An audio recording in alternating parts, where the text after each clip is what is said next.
कभी सोचा है किसी बड़े कॉन्सर्ट में या किसी त्योहार की भीड़ में खड़े होके कि इतने सारे लोगों को एक साथ महफूज कैसे रखा जाता है? आज हम इसी के पीछे के विज्ञान को समझने वाले हैं। ये कोई नई बात नहीं है। मतलब एक सदी से भी ज्यादा से ये माना जाता रहा है कि जब लोग भीड़ में होते ना तो वो अपनी सुध-बुध खो देते हैं, बिल्कुल बच्चों जैसा बर्ताव करने लगते हैं। लेकिन क्या ये वाकई सच है, या फिर भीड़ के बर्ताव के पीछे कोई गहरा विज्ञान छिपा है? चलिए इसी सवाल का जवाब ढूंढते हैं।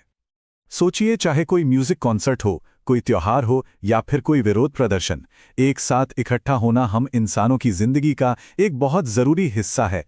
पर जैसा कि सदियों से हम देखते आए हैं, इसमें कुछ खतरे भी छुपे होते हैं। और जब चीजें गलत होती हैं ना, तो वो बहुत ही दुखद हो सकती हैं। इतिहास ऐसी त्रासदियों से भरा पड़ा है जो हमें बार बार इस खतरे की याद दिलाता है। एक जश्न और एक हादसे के बीच की इस पतली सी लाइन को समझने के लिए हमें ये देखना होगा कि वक्त के साथ भीड़ के बारे में हमारी सोच आखिर बदली कैसे है। तो ठीक है, चलिए सबसे पहले उस क्लासिक थ्योरी से शुरुआत करते हैं जिसने 100 साल से भी ज्यादा वक्त तक भीड़ को कंट्रोल करने के तरीकों पर अपना असर डाला है। इस नजरिए ने भीड़ को अलग अलग इंसानों का झुंड नहीं माना, बल्कि उसे एक अकेला आदिम दिमाग वाला जीव समझा जो तर्क से नहीं बल्कि अपनी भावनाओं से चलता है। मतलब इस सोच का निचोड़ ये था कि भीड़ का हिस्सा बनने का मतलब है अपनी पहचान खो देना, और फिर ऐसा बर्ताव करना जो कोई इंसान अकेले में करने की सोच भी नहीं सकता।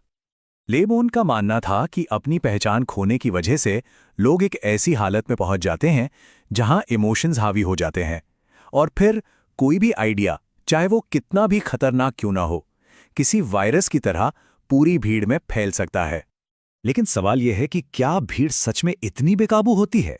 आज की साइकोलॉजी एक बिल्कुल अलग कहानी बताती है, और ये कहानी कहीं ज्यादा पॉजिटिव है। ये जो नया मॉडल है, जिसे इलैबोरेटेड सोशल आइडेंटिटी मॉडल या ESIM कहते हैं, वो ये कहता है कि लोग अपनी पहचान खोते नहीं हैं, बल्कि होता ये है कि उनकी जो मैं वाली पहचान है वो एक साझी हम वाली पहचान में बदल जाती है। तो ये है सबसे बड़ा फर्क, पहचान खोने से पहचान बदलने तक का सफर। और सोच में आए इस एक बदलाव का पब्लिक सेफ्टी के लिए मतलब बहुत बहुत बड़ा है। और सोच का यही फर्क पब्लिक सेफ्टी के लिए दो बिल्कुल अलग अलग तरीकों को जन्म देता है। इस फर्क को ऐसे समझिए, जैसे एक तरफ है वो ट्रैफिक पुलिस जो एक्सीडेंट होने के बाद गाड़ियों को रास्ता दिखाती है, और दूसरी तरफ है वो इंजीनियर जो एक्सीडेंट रोकने के लिए एक सेफ चौराहा डिजाइन करता है। जो ट्रेडिशनल क्राउड कंट्रोल का तरीका है वो उसी पुरानी सोच पर आधारित है कि भीड़ तर्कहीन होती है, और इसीलिए ये अक्सर व्यवस्था बनाए रखने के लिए ताकत का इस्तेमाल करता है। वहीं दूसरी तरफ आज का मास गैदरिंग मैनेजमेंट एक पूरा साइंस है।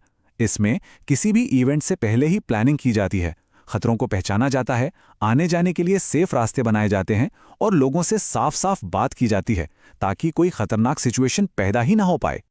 लेकिन आज की दुनिया में भीड़ सिर्फ मैदानों और सड़कों पर ही नहीं है। एक नई और शायद कहीं ज्यादा ताकतवर भीड़ ऑनलाइन दुनिया में है। एक ऐसी जगह जहां कोई भी जानकारी जंगल की आग की तरह फैलती है। एक्सपर्ट्स इस खतरे को इंफॉर्मेशन डिसऑर्डर कहते हैं। सोशल मीडिया पर अफवाहें और भड़काने वाली बातें इतनी तेजी से फैल सकती हैं कि उनसे असल दुनिया में लॉ एंड ऑर्डर की बड़ी बड़ी समस्याएं खड़ी हो सकती हैं। अब इस डिजिटल खतरे को ठीक से समझने के लिए हमें 3 तरह की नुकसानदेह जानकारी के बीच का फर्क समझना होगा: मिस इन्फॉर्मेशन, डिसइन्फॉर्मेशन और मैल इन्फॉर्मेशन। और ये सिर्फ कोई थ्योरी नहीं है, इसके असल दुनिया में बहुत गंभीर नतीजे होते हैं। जैसे 2012 में देखा गया था, जब ऑनलाइन फैली एक गलत खबर ने लोगों में दहशत फैला दी और उनकी जिंदगी में उथल-पुथल मचा दी।